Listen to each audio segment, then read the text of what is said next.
In this video I'm going to show you how I assembled my trade-tested garden shed. The specific model is GS501-V1. This isn't a replacement for the manual, it's just to help you along and maybe learn from some of the mistakes I made. So the first thing you need to do is unpack everything and lay it out. A good tip here is turn everything up so you can see the numbers and group them. It comes with everything you need. The packaging was really nice as well. There was like very little plastic and most of it was cardboard. And if we have a closer look here, it's got all the different parts you need and it does them by stage. And here's all the different panels. There were some slight dents, you can see that one up there, but they don't really make that much of a difference once it's all together. So the first thing you need to do is assemble the rear panel. That's with 4x W190s. Now you start from the right hand side and then overlap. So the bit that has the sticker on it is the bit that always overlaps over the top. And then you put on the U155 panels. Again, start from the right hand side because then when you lift up the panel, it lifts up the other panels as it goes along. And this should be perfectly lined up on each side. See there, I actually pushed that in a bit so it was properly lined up. Then you get your Tech screws. I use this little piece of wood to sit under these wide bits. And that just means that, you know, then the screw isn't racing around on the panel and not going through. It makes it stiffer. So you put Tech screws all along here, but don't put any on the ends. That's actually really important. I set the torque on my electric drill to 10. That seemed to be the right setting for mine. Yours might be 12 or 8, just depends on your drill. And I drilled it all together and then just put it to the side like that. And then you do the side panels. Again, start on the right and then with the stickers overlap. And those are L190 185s and L185s 180s. And then you add the U079 frames to the panels, and again using Tech screws, but don't put any on the ends. And then you make the front wall. Ignore the pieces I've got here because I made a mistake. I should have used an MR180 in the middle, which is the wider one, and I didn't. And these panels don't go on the side. I was just grabbing them randomly. So you can see I've put this thin one in here, but it's the wrong one and I removed it later. But again, you just Tech screw the Z0745s to the top and bottom. And you only need to do those 3 along there. You leave out the middle one because that allows adjustment, and it was actually what made it easy for me to just pull it out and replace it with the right piece later. And then, you know, you assemble the roof panel the same way. You've got 4x U155s, layer them all together, and then put the P100 frames on either side. Oh, sorry, other way around. P100 times 4, and then the U155 frames on the top and bottom. And now you assemble the door. This is probably the trickiest one, but again, just lay out those pieces and clip them together.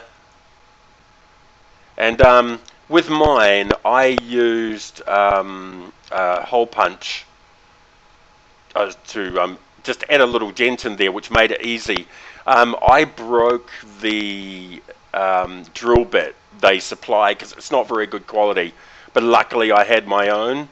And what you find is, yeah, use your own drill bits because it's way faster and they just, you know, drill straight through. So you drill a hole through and then you rivet it. And you do the same in the middle. And so on. and you do the whole lot. And then you want to add the H074 strap. So first you do the sides and then you do the middle. Later on, or you can do it at the same time, you'll do in the center of those as well. I decided to add my hinges on at the same time. So it says in the manual to just space it one hinge from the top and mark it, and then just mark where you're going to put the holes.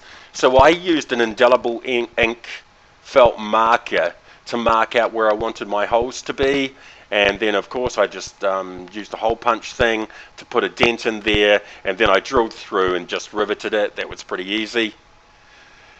Then you've got to put these braces on the back.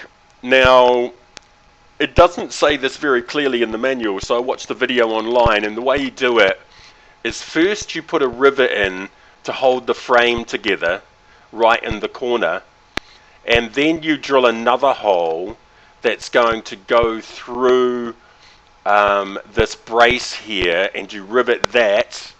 Then you come down and drill a hole and rivet that brace, then move this brace in and rivet it, then rivet it down that end, and then finally you rivet the middle here.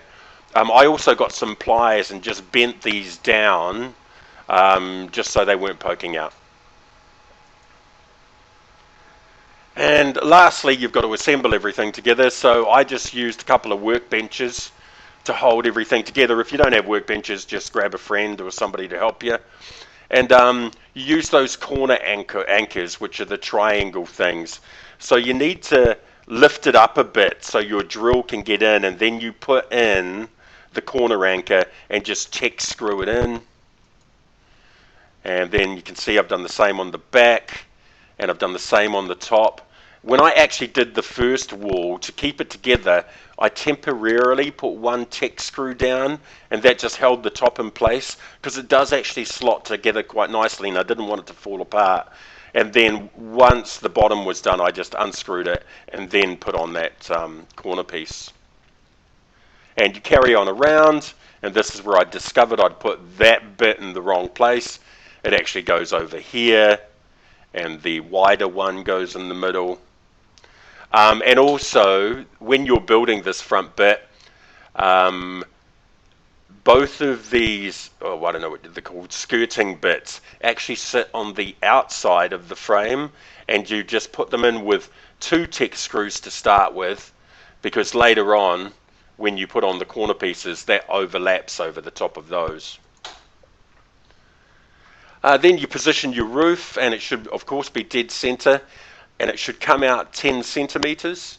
So what I did is I put it on top, and then I actually put one screw down so it fixed it in place, and then I measured the other side and made sure it was 10 centimeters out and put one screw down there. Then I did the back corners, and then I jumped up on top and used a long straight edge to mark out where the other screws should go, and they all went in perfectly. And let's have a look at the next picture. Then you put on the flashing on the sides and see how it clicks under that front one, and then you just screw it down with Tech screws on the top. And then I decided to put my door on, so I laid the shed on its back because it made it easier to attach the door. And I marked it with the felt pen just to where the holes are, drilled them, and then riveted them in there. And then the whole thing was ready. Of course, I put on the latch and stuff, but you know how to do that. So my ground here is actually slanting down slightly. So, and I wanted to use these pavers for my base because the shed needs to be fireproof because it's going to have electronics in it. So I actually built a frame for it that I could pack with dirt. So I had some old Remu. I made up this mixture of 1 part boiled linseed oil, not normal linseed oil, as boiled linseed oil has things like silver in it to stop stuff from growing on it, and 3 parts turpentine, and just sprayed the whole thing. That's how farmers used to do it in the old days. And then I put it down and filled it in with dirt, so the dirt came right up to the corner edge over here, and then there was no dirt here. And then I put down the pavers, and then I put my shed on top. Now there are actually some little clamps that you can screw into the ground, but I've got some heavy batteries going in here which I'm going to sort of mount to this as well. That'll sit on top of it. So I'm not sure if I need to mount it that way. So yeah, that's how I made my trade tested shed.